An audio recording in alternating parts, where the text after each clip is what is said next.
Welcome back. We are working in Module 10, and in this particular module, we've been going through all the options that Excel has as far as formatting your worksheets. This is going to be Section 7. I want to show you a little bit about the protection option that Excel has to offer. You have the ability to protect the sheets you're working on. You have the ability to protect the cells you're working on, and also the workbooks themselves. Let's go ahead and flip over to Excel, and I will show you how the protection option works in Microsoft Excel. I mentioned to you that there are three things you can have Excel protect. Excel can protect a cell or a range of cells for you. It can protect a sheet, and it can also protect a file. Let's go ahead and start with a sheet. And before we do that, let's just take a quick peek at how the exercise is set up. This looks like a company called Benjamin of Brussels. It's their international chocolate distributors, and it's the Southwest U.S. Regional Sales Report. In column A, it looks like they've listed the name of each of their salespeople. It looks like they've got their figures for each person for April, May, and June across this way. And there is a formula over in column E that adds up April, May, and June. If I double click, you can see that formula. There's also formulas in column F and over in column G as well. Over here, they've got some commissions. You can see there's a quota and a commission rate of 18%. You can see they've got a little bonus table here as well. Now, what I'd like to do is I'd like people to be able to type in these cells because we need these numbers to get our totals, commissions, and then to work on the bonus a little bit later. But what I want to do is I want to protect all of these so that people can't type in there. Now, some reasons for doing this. If you write formulas, one of the things you're going to find is that sometimes it takes you a while to get the formula correct. And once you figure it out, you don't want to accidentally type over it and lose what you did. Or if you share the file with someone else, you wouldn't want them to be able to accidentally or on purpose delete or edit those formulas you worked so hard for. The way this is going to work is that you're going to go through and you're going to unlock all the cells that you'd like people to be able to type in. Now, I know that's going to sound backwards, but here's how it works. In Excel, all cells are locked automatically. Even if it's a brand new file you just created, then all cells are locked. You don't know that because in Excel, it's a two-step process. You have to unlock the ones you do want people to type in, and then you protect the file or the sheet. If you don't do both of these, you won't be able to tell if your cells are locked or not because Excel will let you type in any cell. As far as selecting the ones that you do want people to type in, there's a lot of cells here. I could do something like this. I could actually hold the control key down, and then I can go ahead and select all the names like this. I might select all this across this way.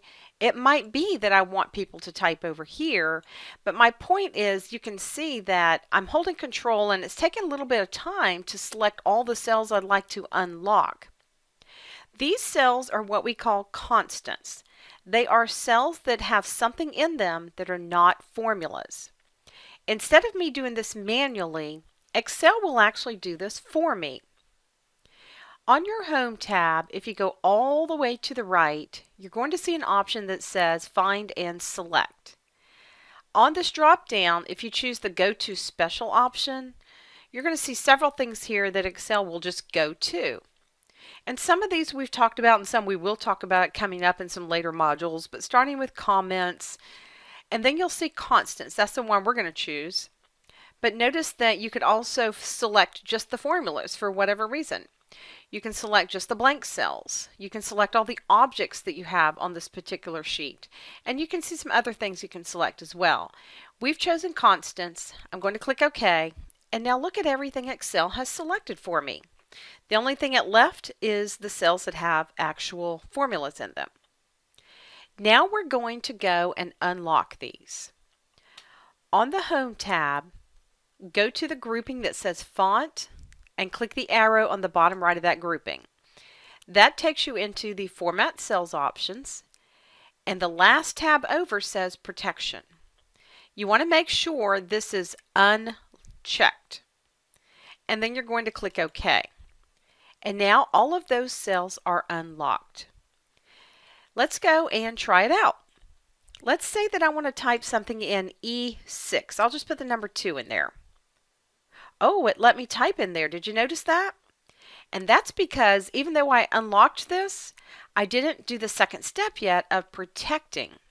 So let me go ahead and undo this, and let's go do that second step.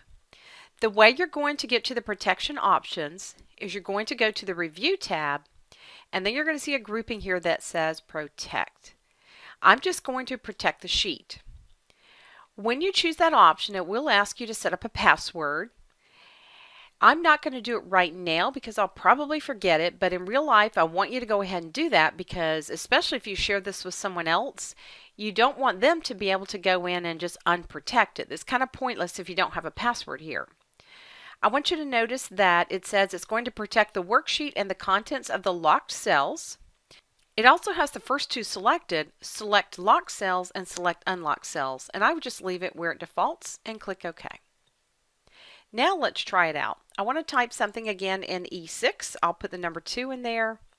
And now you'll see that I have a message basically saying that this particular cell is protected. And in order to make the change, I'd need to unprotect it. Remember, if you've shared this with someone else and you've set a password, they won't be able to unprotect it unless they know the password. And that could be a good thing if you're sharing files. Now remember that I do need them to be able to type over here because we want the answer to update. I'm going to go ahead and put 50 here, and you'll notice that it does change this total. That works perfectly. That's exactly what we want it to do. Now how do I know if this sheet is protected? All I have to do is look up here, and if it says unprotect, that means it is protected. Let me go ahead and mention a little bit about protecting the workbook. If you're sharing this file with someone, then one of the things you might want to do is protect the whole workbook. Maybe you want to keep people from deleting some columns or rows. You might not want them to add or delete some sheets in there or move things around.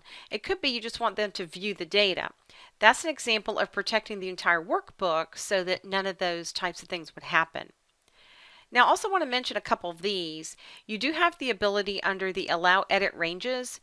If the protection is not turned on yet, then what you can do is you can go ahead and set this up so that certain people that you share the file with, you may want them to be able to edit certain ranges that you had pre-designated before you turned on the protection. Also, you can unshare the workbook. These two options here, you would need to be set up on a SharePoint server in order to use them. Just so you'll know what that means, in all of the Microsoft Office products, if you're set up on a SharePoint server, then you have the ability as the administrator or the owner of the file to share your files with others, and then all of you can work simultaneously in the same file. You would be the owner. If changes are made, you would be notified. And at the very end, when all the changes are finalized, you would be able to go in and finalize the whole entire workbook or document if you happen to be working in Microsoft Word. Again, you have to be on a SharePoint server in order for some of these options to work. That's pretty much what I wanted to tell you about protecting your cells, sheets, and files. What I'd like to do is go ahead and wrap up section 7 here. And we are going to go over to the last section, section 8, and talk a little bit about the fill handle and how the custom lists work in Excel. I'll see you shortly.